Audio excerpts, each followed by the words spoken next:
පුරාණ කාලයේ මිථිලාවේ නෙමි නම් ධර්මිෂ්ඨ රජෙක් වාසය කළා.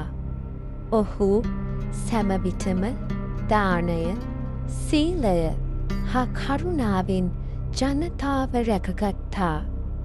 රජුගේ අරමුණ වුණේ තම ජනතාව පමණක් නොව සම්පූර්ණ රාජ්‍යම ධර්මයෙන් පුරවන්නයි. නෙමි රජු විශාල දානශාලා ඉදිකර තුප්පතුන්ට ආහාර, වස්ත්‍ර හා ඖෂධ ලබා දුන්නා.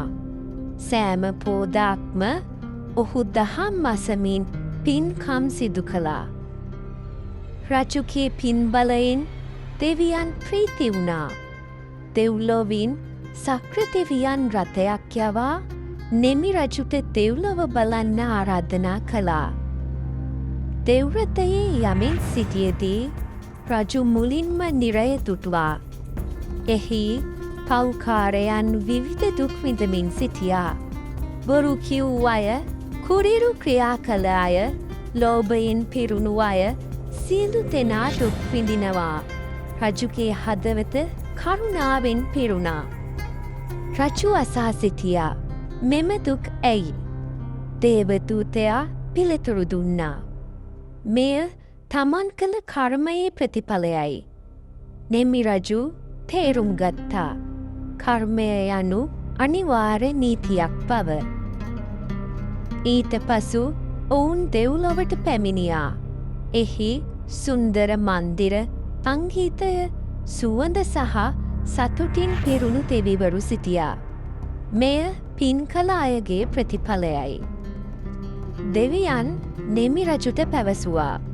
දානය, සීලය, කරුණාව, සත්‍යවාදය මේවා මිනිසා උසස් කරයි. රජුගේ හදවත සතුටින් පිරුණා. දෙව්ලොව සතුට දැක නෙමි රජු කියා සිටියේ, මම නැවත මනුෂ්‍ය ලෝකයට යන්න කැමතියි.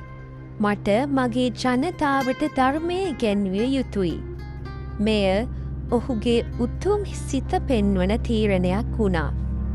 රජු නැවත රාජධානියට පැමිණ නිරය හා දෙව්ලොව දර්ශනය වන ජනතාවට විස්තර කළා. ඔහු කර්ම නීතිය, පින් හා පව් ගැන පැහැදිලි කළා. නෙමි රජුගේ කතාවෙන් ජනතාවගේ ජීවිත වෙනස් වුණා. පව් මඟ හරිමින්, පින් වැඩි කරමින් ජීවත් වීමට ඔවුන් උත්සාහ කළා. අවසාන පණිවිඩය. කර්මය ඔබේ අනාගතය තීරණය කරනවා. අද කරන දේ හෙට සතුටක් බවට පත්වෙනවා.